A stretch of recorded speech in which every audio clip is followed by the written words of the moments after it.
धीरे धीरे ज्येष्ठ का महीना आ गया। इसी मास के शुक्ल दशमी को विटूर में हर साल मेला लगा करता था। बड़ी दूर दूर से लोग गंगा स्नान के लिए आते थे। लाखों व्यापारी भारत के कोने कोने से माल बेचने के लिए पहुंचते थे। 15 दिन तक मेला लगा रहता था।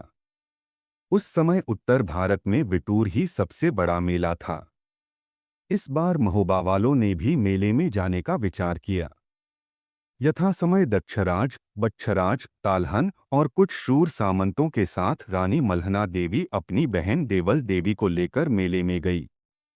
दासी भी धांधू के साथ मेले में पहुंची। मेले में बड़े बड़े राजा आए थे, जैसे पृथ्वीराज, जयचंद, करिंगाराय और वीरशाह आदि। देखते ही देखते अपार जनसागर उमड़ पड़ा। कोसों तक बाजार लग गया।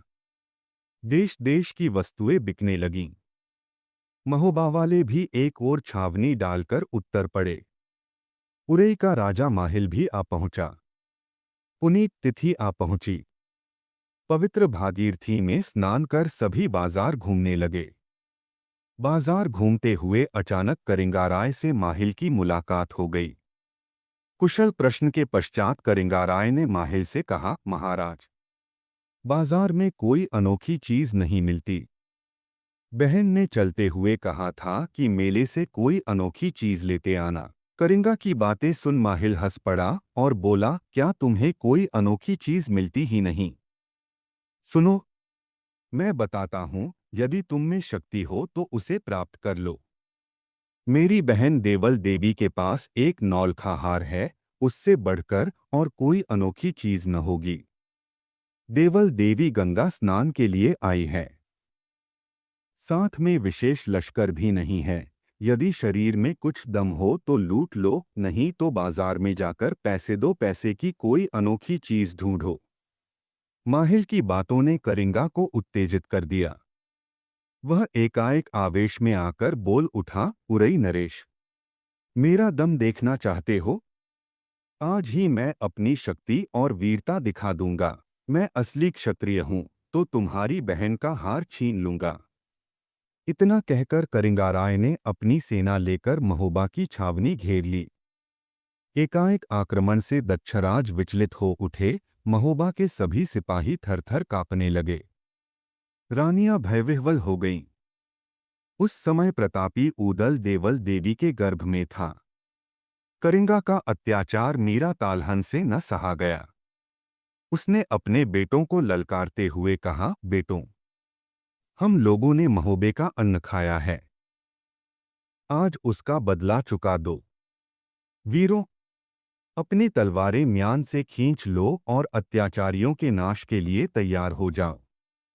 इस समय महाबली दक्षराज निरुपाय हैं, उनके लिए प्राणों को उत्सर्ग कर दो। वीर सैनिकों, मांडो वालों के टुकड़े टुकड़े कर दो। इतना कहते कहते क्रोध से दांत पीसता हुआ महाबली तालहन बिना काठी कसे ही घोड़े की पीठ पर बैठ गया। उसके पुत्रों तथा शूर सामंतों ने शीघ्र ही उसका अनुकरण किया। वीर तालहन निर्भयतापूर्वक दोनों हाथों से खड़ग चलाता हुआ मांडो की सेना में घुस पड़ा। हाहाकार मच गया।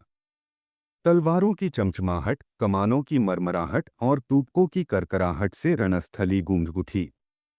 देखते ही देखते विटूर में भगदड़ मच गई। महोबा का सेनापति वीर भीरा तालहन ने बड़ी वीरता दिखाई। उसकी मार से मांडो वालों के पैर उखड़ गए।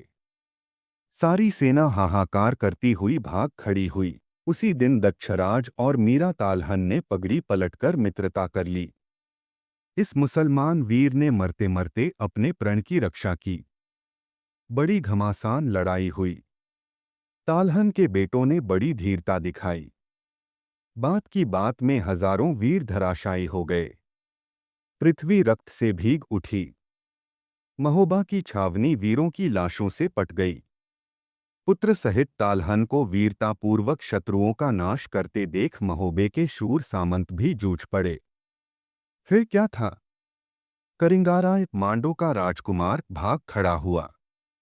तालहन को इस प्रकार अपनी सहायता करते देख दक्षराज गदगद हो उठा। उसने तत्काल उस बहादुर को गले से लगा लिया और कहा, महावीर, आपने मेरी लज्जा रखी। आज से आप हमारे मित्र हुए। अब मैं आपकी सदा सहायता करूंगा और आप मेरी करें। बहादुर तालहन ने कहा, बहादुर दक्षराज, मेरे हृदय में मैल नहीं है। हमने उसी दिन हृदय को शुद्ध कर लिया था जिस दिन महाराज परमाल ने हम लोगों के झगड़े को निपटा दिया था। इतना कहकर उसने कुरान हाथ में लेकर तथा दक्षराज ने गंगाजल लेकर मित्रता की शपथ ली। पाठकों, भूले न होंगे, तालहन के साथ राज्य की सीमा पर इन लोगों का झगड़ा हो गया था। इस पवित्र मित्रता से वह बैर विरोध जाता रहा। दोनों अभिन्न हृदय बन गए। अत्याचारी करिंगा के भागते ही शांति स्थापित हो गई। परंतु मेला नहीं लग सका। इसके पूर्व कार्तिक के मेले में भी एक घटना घटी थी। धांधु की धाय उसे लेकर गंगा स्नान करने गई थी कि अचानक वह बालक खो गया।